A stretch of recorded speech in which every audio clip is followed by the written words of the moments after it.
Yeah, yeah, it's a great question, and I can only relate to my own experience of going through that journey.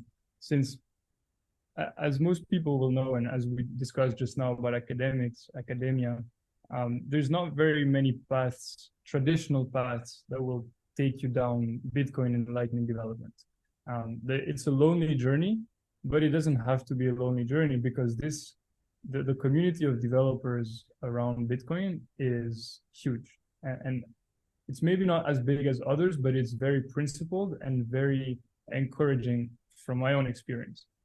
As I mentioned earlier, when I first got into this craze about wanting to develop something on Lightning, my go-to place was all the Telegram groups about LNURL, about all these new ways that you could build applications using this new form of money that was Bitcoin, with very little setup, right? So my first step into this was to run an LNbits instance and to use that as my backend for the application that I was running. So I didn't even need, let's say, I didn't even need to do any Lightning management. I was just calling some APIs, and that was that.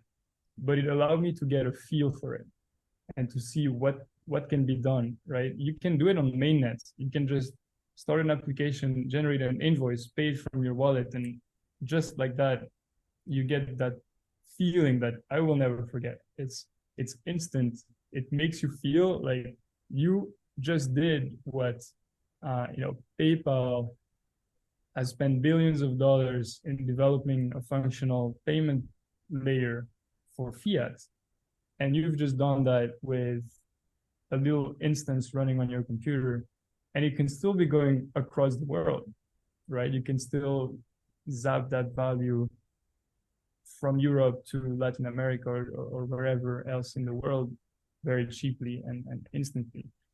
So my recommendation is surround yourself with other developers that are like-minded and maybe have walked the path that you have walked and have answers to some of your questions.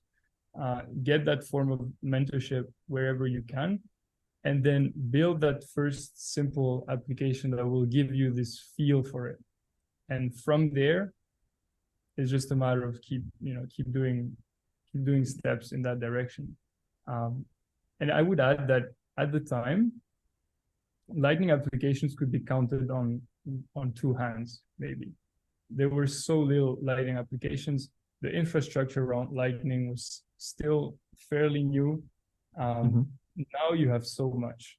You have so much to go into. You can use so many APIs, even if you don't want to handle the Lightning side, because I think eventually you get to it. Eventually you run your own nodes, you have your own channels, and that's the end point that you want to get to if you are interested in Lightning development. But as a first step, there's a lot of easier ways.